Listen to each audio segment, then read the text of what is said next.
All right, hey Josh, I'm going to give you your feedback in real time. So we're going back to the third grade. So I want you to pass a study based. They're in third grade, probably second or third grade. That was an interesting little interruption. You just went with it. That was good. Go ahead. And I'm going to sing it. I want you to keep patting that applause. Okay, ready? Hush, little baby, don't say a word. Mama's going to buy you. The question that I want to ask you, and I let this go because I want you to learn from this experience. Think about the phrase that you used. You used, hush, little baby, and don't say a word. Mama's going to buy you a mockingbird. They're learning ticka ticka. There are a ton of tea, ticka, tea, ticka, tea, ticka, ta. Ticka, ticka, tea, ticka, tea, ticka, ta. You have tea tickas everywhere, which is a thing that they learn after they learn ticka ticka.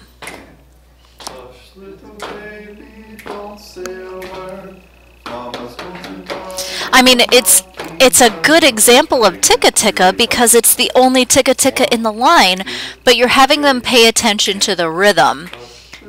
And they have a thing that they haven't learned yet. So, I mean, it comes off really well in this one. And it's because we know this stuff already. I don't know if it would go off as well in a class with kids. So you have to be really careful about the context that you choose.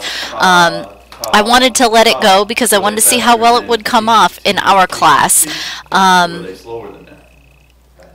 I think you're asking all the right questions. I wish you weren't looking at your paper so much. I mean, it's okay to like reference a note card or something. Let's just sing it. We all know it. It's a fun song. The way that you're talking and everything, there's nothing wrong with that. I don't know why in your reflection. I have no idea what a sissy voice is. But yeah, the way that you're talking with them now is fine. They like who you are. Kids will like you for who you are if you show them who you are. So, you know, just be you when you teach. You don't have to try and be someone else. Circle 2 though. That's awesome. Okay. But then you look down at your paper for a while. I'm going to draw 3 choices. Now, the thing here that you noticed was, oh, there's a kid that wants me to sing the example. So make sure that the examples that you're bringing up are ones that you've practiced, that you can demonstrate for them if they want to check, because you know you're assuming that they're going to get the right answer, but what if they don't? You need to be able to demonstrate the rhythm that you put on the board, so that if they do get it wrong, you can say, well, let's do number 1. Here we go. So yes, you of course want it to be 1. Great, what you just did is awesome. Now do it with the other ones to show them. Circle to the right. So be able to practice the things that you make up.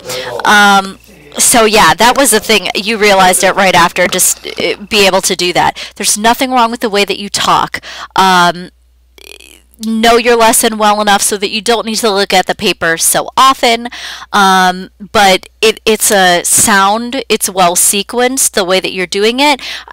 I wanted you to go ahead and try using the Hush Little Baby that you used. I would have used something that just had TTs and tas, like eighth notes and quarter notes or half notes, or what else, instead of something that also had T, ticka, T, ticka, T, ticka, ta, ticka, ticka, T, ticka, T, ticka, ta. That was the rhythm of the example that you used. Of course, they're not going to use the rhythm syllables that you're teaching, whether it's T, ticka, or takadimi, or you know, ta, dimi, ta, dimi, ta, dimi, ta. But they would learn that after they learn 4/16 notes. So when you're choosing your context, make sure that the line, the part of the song that you're going to highlight, doesn't include concepts that are further down in the sequence that are to be learned later when you do it. you sort of had that issue with whatchamacallit as well with your low la song, because the part of the song that you chose had a whole bunch of low so's in it. Even though in the lesson plan I'd said, hey, don't use that part. So this time I just said, okay, if he's going to do it, he's going to do it. But with actual second or third graders that you would be teaching this to, you know, they might get tripped up by that because it's an unknown rhythm, and then you're asking them to pay attention to essentially two unknown rhythms, because there's only one part of that line you ask them to pay attention to that is a known, that has like a ta in it, or a ta-ta, or tt rather. So just be careful about what context you use, but otherwise, you know, it's a sound, well done lesson. Just know what you want to say beforehand. Don't make it scripted. We've seen some issues in our class with people who sound like they're reading a script, and don't change your tone of voice. I mean, you sound pleasant, you sound engaged, and you're being you. So be you when you teach. It's fine.